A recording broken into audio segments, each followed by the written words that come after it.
Assalamualaikum warahmatullahi wabarakatuh. Pecinta Teguh Rahayu Slamet Channel yang dirahmati Allah. Judul, Cahaya di Balik Kata, kisah profesor ateis yang menemukan Tuhan lewat meneliti Quran. Asal muasal seorang ateis. Namaku Elise Morea. Sejak usia remaja, aku sudah menolak semua bentuk agama. Lahir dari keluarga agnostik di Lyon, aku dibesarkan dalam semangat filsafat rasional ala Descartes dan Voltaire. Ayahku seorang ahli matematika, ibuku dosen linguistik.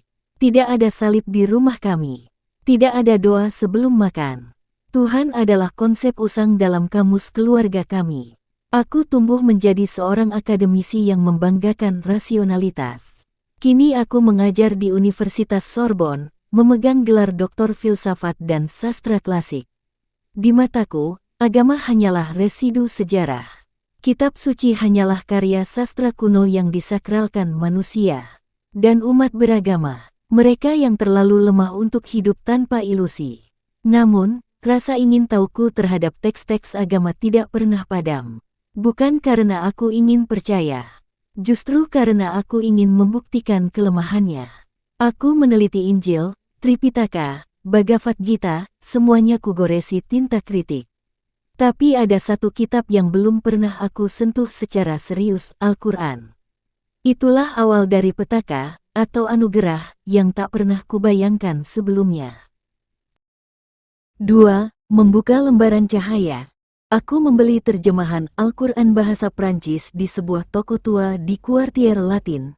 Di rak agama, Al-Quran tergeletak paling bawah. Ironis, pikirku, seperti posisinya di mata dunia barat, tertinggal, terpinggirkan, penuh prasangka. Aku membuka lembar pertama. Bacalah dengan nama Tuhanmu yang menciptakan, Quran Surat Al-Alaq. 1. Sejenak aku tercenung. Kalimat pembuka ini, tidak biasa, tidak menggurui, tidak mendikte, tapi memanggil, seolah aku yang disapa. Seolah ayat itu ditulis untuk merobohkan benteng logikaku. Aku lanjut membaca. Semakin aku menyelami, aku seperti diterkam oleh cahaya yang asing namun akrab. Setiap kata bukan sekadar makna. Ia menggali luka batin, mengguncang dasar eksistensiku. Aku merasa terintip, telanjang di hadapan teks suci, Quran Surat Al-Hasyr, 21. Sekiranya kami turunkan Al-Quran ini kepada sebuah gunung, pasti kamu akan melihatnya tunduk terpecah belah karena takut kepada Allah. Aku yang dahulu menyombongkan gunung argumentasi, kini mulai retak, diam-diam, aku terpesona. 3. Ketika ilmu tak lagi cukup. Dalam kelas filsafatku, aku dikenal sebagai pembantai argumen agama. Tapi kini, aku sendiri yang digempur oleh teks yang seharusnya aku taklukkan. Aku tidak mengerti bagaimana Al-Quran bisa begitu berani berbicara tentang jiwa manusia, seolah ia mengenalku sejak awal. Aku bertanya pada muridku, seorang muslimah Tunisia bernama Fatima, apakah kamu benar-benar percaya Tuhan berbicara melalui kitab ini? Ia tersenyum. Iya, madame, karena Tuhan tahu, manusia seperti ibu akan mendengarkan lewat akal. Tapi hidayah, itu untuk hati. Ucapan itu seperti bisikan dalam malam sunyi. Aku mulai membaca tafsir dari berbagai bahasa, bahkan mendalami struktur bahasa Arab klasik demi memahami teks asli Al-Quran. Dan setiap lapisan bahasa yang kubongkar, bukannya mengurangi kekuatannya, malah membuatku lebih kagum. Aku mulai gelisah, tidak bisa tidur. Aku merasa tubuhku sehat, tapi jiwaku diguncang. Lalu malam itu aku bermimpi.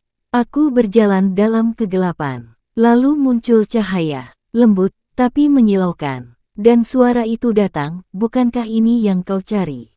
Quran Surat Al-Baqarah ayat 2, kitab Al-Quran ini tidak ada keraguan di dalamnya, petunjuk bagi mereka orang-orang yang bertakwa. 4.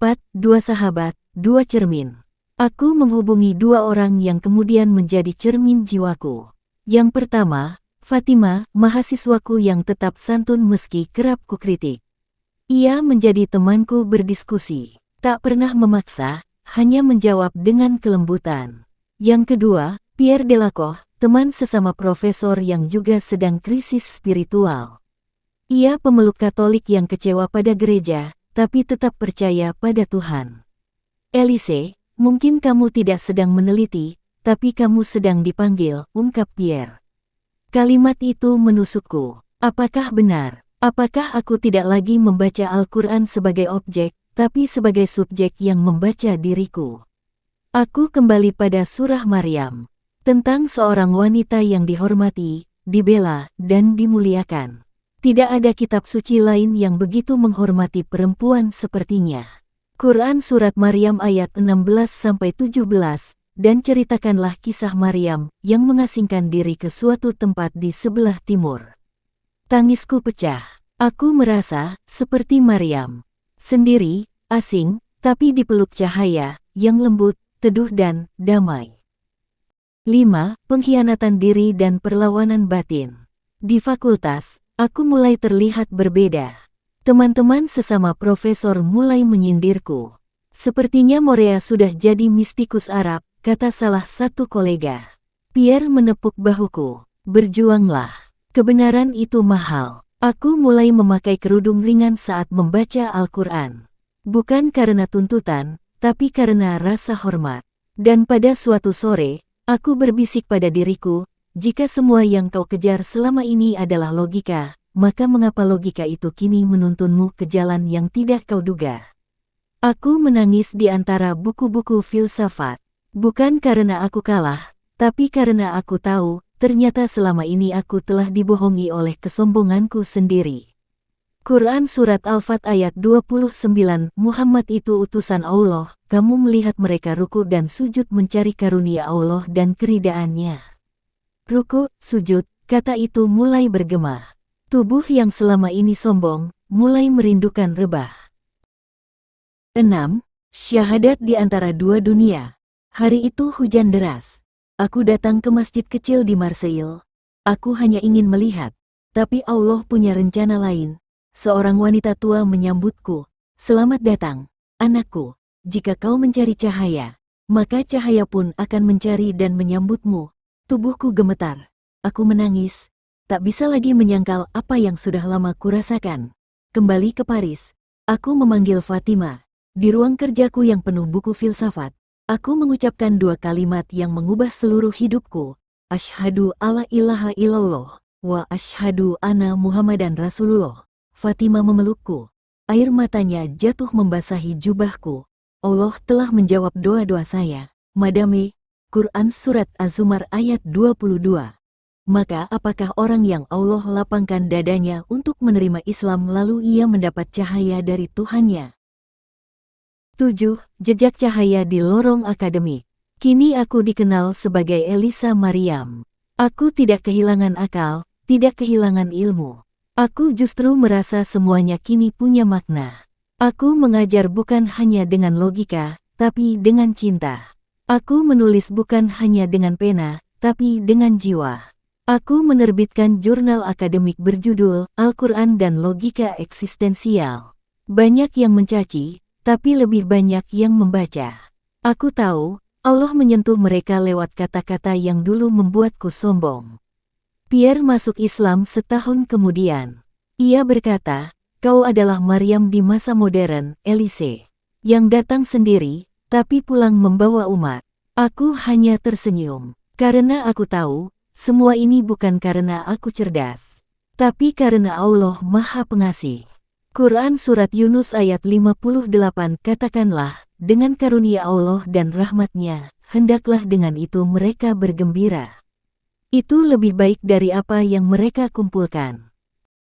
8. Menjadi lilin di tengah dunia gelap. Aku sering mengunjungi penjara wanita di Paris. Di sana, aku membaca Al-Quran bersama para tahanan. Mereka menangis. Madame Elise, mengapa kami baru tahu bahwa Allah bisa seindah ini? Aku tak sanggup menjawab. Aku hanya menggenggam tangan mereka. Karena aku juga pernah buta. Quran Surat An-Nur ayat 35. Allah adalah cahaya langit dan bumi. Perumpamaan cahayanya adalah seperti sebuah lubang yang tak tembus. Kini aku berjalan bukan untuk mencari, tapi untuk menyinari, karena aku tahu, setiap langkah ini adalah jawaban dari doa orang-orang yang mencintaiku sebelum aku mencintai Tuhan. Aku adalah saksi bahwa cahaya bisa menembus apapun, bahkan dinding hati yang paling keras, dan kisahku baru saja dimulai. 9. Penutup. Ketika kata menjadi cahaya. Malam ini, aku berdiri sendiri di balkon apartemenku. Angin Paris membawa aroma hujan dan gema takbir azan dari masjid seberang jalan. Dulu, kota ini adalah benteng arogansiku. Kini, ia menjadi saksi sunyi atas runtuhnya tirani logika yang dulu kuandalkan. Aku menatap langit, tidak ada gundah yang turun malam ini. Tapi dadaku terasa lapang, seolah Al-Quran sedang turun sekali lagi, bukan di gunung, bukan di gua, tapi di dalam diriku sendiri. Dulu aku merasa bebas tanpa Tuhan. Sekarang aku sadar, aku hanya tersesat dalam kebisingan akal yang menolak tunduk. Ternyata, keimanan bukanlah kebodohan. Ia adalah keberanian untuk menerima bahwa tak semua bisa dijelaskan, tapi semuanya bisa dirasakan jika hatimu bersedia tunduk, luluh. Fatima menelpon, Madam Elise, bagaimana rasanya menjadi bagian dari umat ini? Aku tertawa kecil, lalu menjawab pelan, seperti menemukan rumah yang sudah lama kupendam dalam puing-puing diriku sendiri. Kini aku bukan lagi hanya dosen. Aku menjadi pelita kecil di ruang-ruang akademik yang gelap. Setiap kuliah tentang eksistensi, aku sisipkan sepotong nurani. Setiap tulisan ilmiah, aku hiasi dengan ayat yang dulu ku benci tapi kini ku peluk seperti jiwa. Di ruang hati yang dulu hanya diisi oleh logika dan skeptisisme, kini ada ketundukan. Ketika aku bersujud, aku tak sedang menyerah pada kebodohan. Aku sedang membebaskan diriku dari tirani egoku. Karena aku tahu, kebenaran sejati bukan untuk ditaklukkan, tapi untuk disambut dengan jiwa yang merendah. Maka barang siapa bertobat, beriman dan beramal saleh, ia termasuk orang-orang yang beruntung. Quran Surat Al-Qasas ayat 67. Kalau cahaya bisa masuk lewat retakan, maka Tuhan memang memilih hati yang pernah remuk untuk dijadikan rumah cahayanya, yang terus terpancar.